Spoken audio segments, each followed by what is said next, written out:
Welcome to Grand Prix, your go-to channel for the fastest updates in Formula One. We've got 3 hot stories for you, so make sure to subscribe and hit the notification bell to stay ahead of the pack. Let's get started.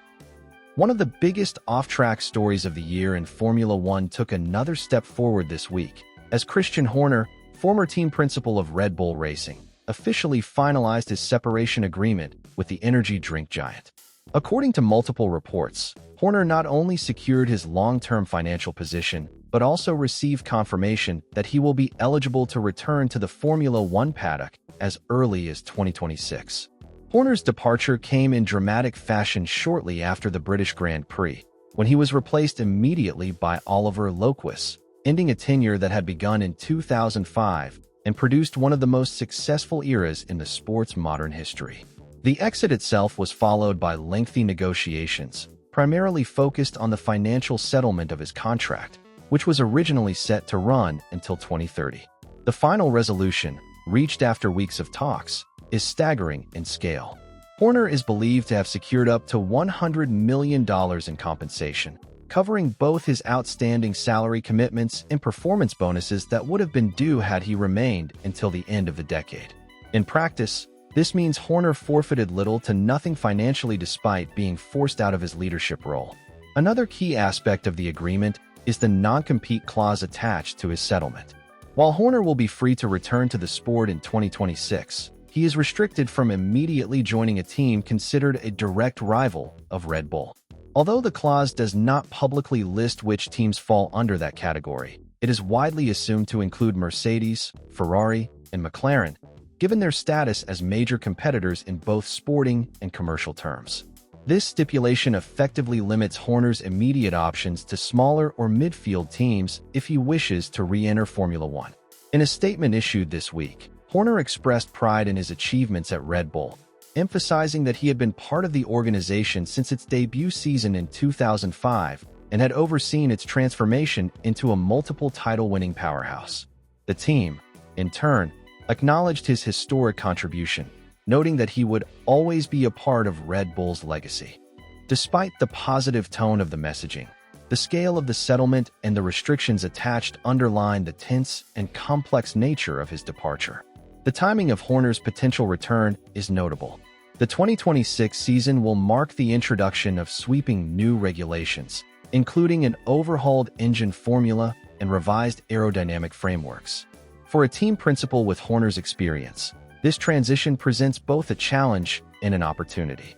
Teams in the midfield or lower ranks may see him as the perfect figure to steer their efforts into this new era, combining deep technical knowledge with proven leadership and strong commercial instincts. Speculation has already begun as to where Horner could land. Teams such as Alpine, Williams, or even the soon-to-arrive Audi project could fit the criteria of being outside Red Bull's immediate rival list, while still offering the scale and ambition that would appeal to someone of Horner's profile. Audi, in particular, is expected to seek experienced leadership as it enters Formula One, and Horner's record of building Red Bull into a championship contender from scratch makes him an obvious candidate for such a role. At the same time, Horner's return could reignite debates about the balance of power among team principals. His ability to attract sponsorship, manage political battles, and navigate the highly competitive F1 landscape made him a unique figure over nearly 2 decades. The question now is whether he will look to rebuild his reputation from the ground up with a smaller operation, or whether he will wait for a more strategic opening that aligns with his ambitions. One of the things that has always been part of Formula One is not only the racing itself, but also the political games being played behind the scenes. And that's exactly what we're going to talk about in this update. Recently, a rumor began circulating that Ferrari was lagging behind in the development of its 2026 power unit. On the surface, this sounded like a major problem for the legendary Italian team, especially with the new regulations coming in just 2 years. However, according to the highly respected outlet Racing News 365, this supposed delay was nothing more than a carefully orchestrated strategy aimed at damaging Ferrari's reputation in the technical job market. The idea behind spreading such a rumor is straightforward. By making it seem like Ferrari is struggling and falling behind, rival teams hope to make Maranello a less attractive destination for top engineers. And this timing is far from accidental. Right now, every team is intensively recruiting specialists to prepare for the massive regulation overhaul in 2026. Casting doubt on Ferrari's readiness could push potential hires toward other outfits, such as Mercedes, Red Bull, or even newcomers like Audi. The speculation intensified after the departure of Wolf Zimmermann and Lars Schmidt, two engineers who left Ferrari to join Audi's project. At first glance, their exit looked like a serious setback. But in reality, their work on Ferrari's future car had already been completed months ago. The leadership of the power unit program is now firmly in the hands of Enrico Galtieri, the head of Ferrari's engine department, and insiders report that dyno tests for the new unit are already scheduled. This clearly contradicts any notion that Ferrari is behind schedule. In fact, sources suggest that Ferrari's 2026 engine has been designed to operate at higher internal temperatures with reduced heat exchange requirements, giving it a unique edge in efficiency. Furthermore, the team has integrated innovative fluid dynamic solutions and strengthened its aerodynamic package thanks to the addition of Frank Sanchez, another respected figure in the technical world.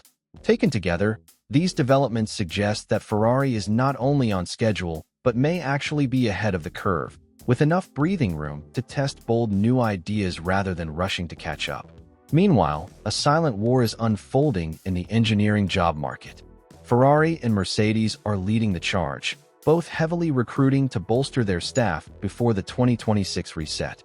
Some insiders believe Mercedes will enter the new era with a slight advantage. But what's equally clear is that the narrative of Ferrari being late is little more than a political maneuver designed to weaken Maranello's pull. In truth, Ferrari appears far from vulnerable and is moving with a deliberate strategy to prepare for the next generation of cars and engines. What this episode highlights is how politics in Formula One can be just as intense as the racing itself. Rumors, leaks, and strategic misinformation are part of the game, and teams will go to great lengths to protect their secrets while undermining their rivals.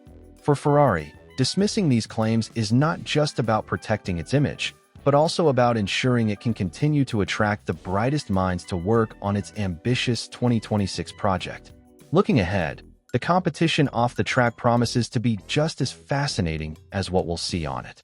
With Ferrari determined to re-establish itself at the very top, Mercedes aiming to maintain its legacy of dominance, and Red Bull trying to carry its success into the new regulations, the stage is set for a battle of innovation, recruitment, and strategy.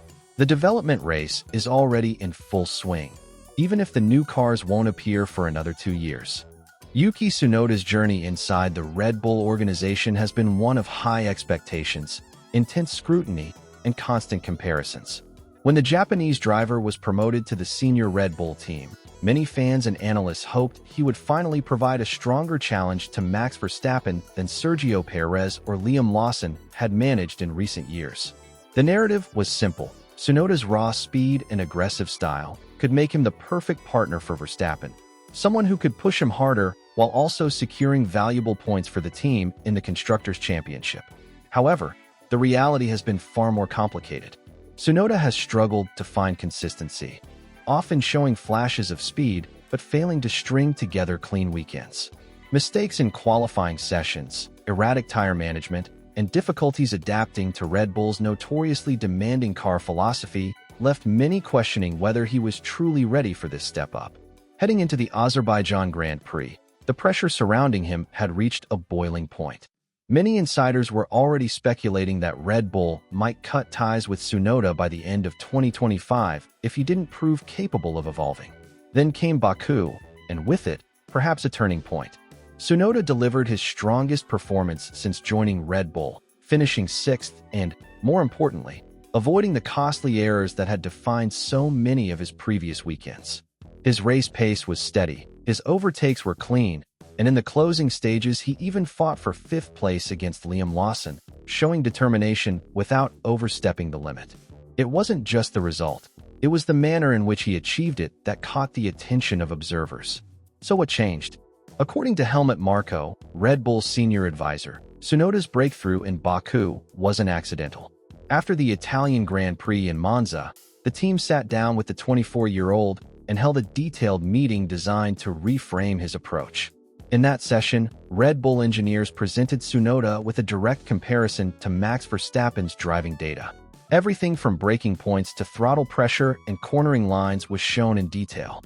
The objective wasn't to embarrass him, but to provide reference points from the best driver in the world. Yuki lacks the same level of experience as Max, Marco explained, so he needs guidance and benchmarks to understand how to close the gap. In addition to the data sessions, Red Bull also made specific setup adjustments to suit Tsunoda's driving style. Previously, the car had been configured in a way that demanded extreme precision, punishing even the smallest mistakes, something Verstappen thrives on but Tsunoda had struggled with. For Azerbaijan, the engineers softened certain aspects of the balance to give him a more predictable and forgiving car. The change appeared to pay immediate dividends, with Tsunoda feeling more comfortable and more confident pushing to the limit. Marco later emphasized that while Tsunoda still has a long road ahead, this race showed he can respond positively when given the right tools. He even framed the duel with Lawson as a healthy rivalry, one that could benefit both drivers and the team. Within Red Bull, there remains cautious optimism that Tsunoda can grow into the role of Verstappen's long-term teammate rather than a stopgap solution. But optimism in Formula One is always tied to results, and the message from the top is clear. Consistency is now non-negotiable. Looking further ahead, the pressure intensifies.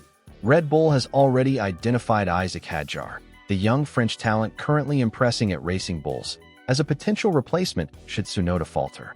Hadjar's first podium in the Dutch Grand Prix has only strengthened his case, and he is widely viewed as part of Red Bull's future lineup strategy. If Tsunoda cannot replicate his Azerbaijan form regularly, the decision to promote Hadjar in 2026 may already be made.